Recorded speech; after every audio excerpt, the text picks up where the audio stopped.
Committee গঠন নিয়ে দ্বন্দ্বের জেরে রাজশাহী থেকে সব রুটে বাস চলাচল বন্ধ রেখেছে পরিবহন শ্রমিকরা।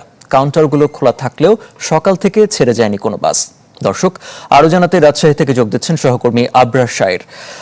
আবরার, ধর্মঘট ঘিরে সবশেষ কি খবর আছে আপনার কাছে এবং দাবি আদায়ে শ্রমিকদের কি বক্তব্য?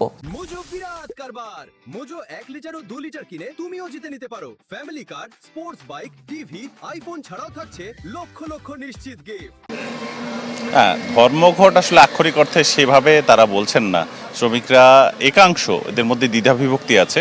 ফলে একাংশ যেটি বলছেন যে তারা কর্মবিরতিতে রয়েছেন এবং গতকালের যে উদ্ভূত ঘটনা এবং তারই পরিস্থিতিতে আসলে এই ধরনের কর্মবিরতিতে তারা গেছেন এবং মূলত এই শ্রমিক ইউনিয়নের যে নির্বাচন সেটি নিয়ে বেশ কয়েক মাস ধরেই এখানে উত্তেজনা চলছে এবং আপনি লক্ষ্য করলে দেখবেন যে থেমে থেমে মাস কয়েক পরপরই কিন্তু এখানে বাস বন্ধ করে দেওয়া হয় হুটহাট।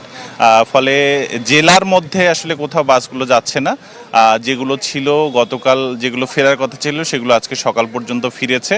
এখন পর্যন্ত এখান থেকে লোকাল এবং দূরপাল্লার কোনো গাড়ি ছেড়ে যায়নি। তবে চাঁপাইনবাবগঞ্জে আমরা খোঁজ নিয়েছি, নাটোরে, সেখান থেকে কিছু কিছু গাড়ি এখান থেকে পাশের জেলাগুলো থেকে দূরপাল্লায় ছেড়ে গেছে। রাজশাহী থেকে যে গাড়িগুলো যায়, যেমন হানিফ, তারপরে দেশ ট্রাভেলস, এছাড়া আরও যেগুলো নামকরা গাড়ি আছে সেগুলো কিন্তু কোনোটাই ছেড়ে যায়নি।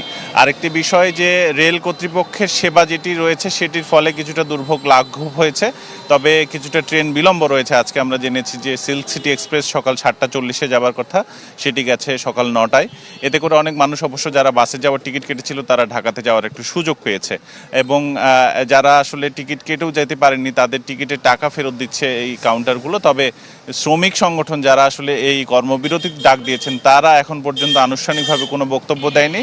মালিক পক্ষ যেটি বলছে যে তারা ধর্মঘটের কোনো বিষয় জানেন না, বরং তারা শ্রমিকদের বলে দিয়েছেন যে গাড়ি চালাতে হবে এবং গাড়িগুলো চলছে বলে দাবি করেছেন মালিকরা, কিন্তু শ্রমিকরা আসলে তাদের এই দাবির সাথে একমত নন। এদিকে প্রশাসনের পক্ষ থেকে বারবার আশ্বাস দেওয়া হচ্ছে একটা সুষ্ঠু নির্বাচনের পরিচালনার যে কমিটি তারা সেটি গঠন করতে চান, তবে শ্রমিকদের দাবি শ্রমিক ইউনিয়নের যে নির্বাচন সেই নির্বাচন কমিটিতে শ্রমিকদেরই রাখতে হবে এবং শ্রমিক নেতাদের রাখতে হবে। ফলে এখানে বাস মালিক শ্রমিকদের রাখা নিয়ে যে দ্বন্দ্ব তার আসলে নিরসন চান তারা এবং আজকের মধ্যে একটা আলোচনা চলবার কথা রয়েছে এবং দুপুর নাগাদ আসলে জেলা প্রশাসনের আহ্বানে এই শ্রমিক এবং মালিক পক্ষ, তিন পক্ষকে নিয়েই বসে একটি আলোচনা হবার কথা এবং তারপরে হয়তো শেষ বিকেলের দিকে একটা সিদ্ধান্ত আসা যেতে পারে। তো এই ছিল, আপাতত গাড়ি বন্ধ, যাত্রীরা আসছেন এবং ফেরত যাচ্ছেন। আপনাকে ধন্যবাদ।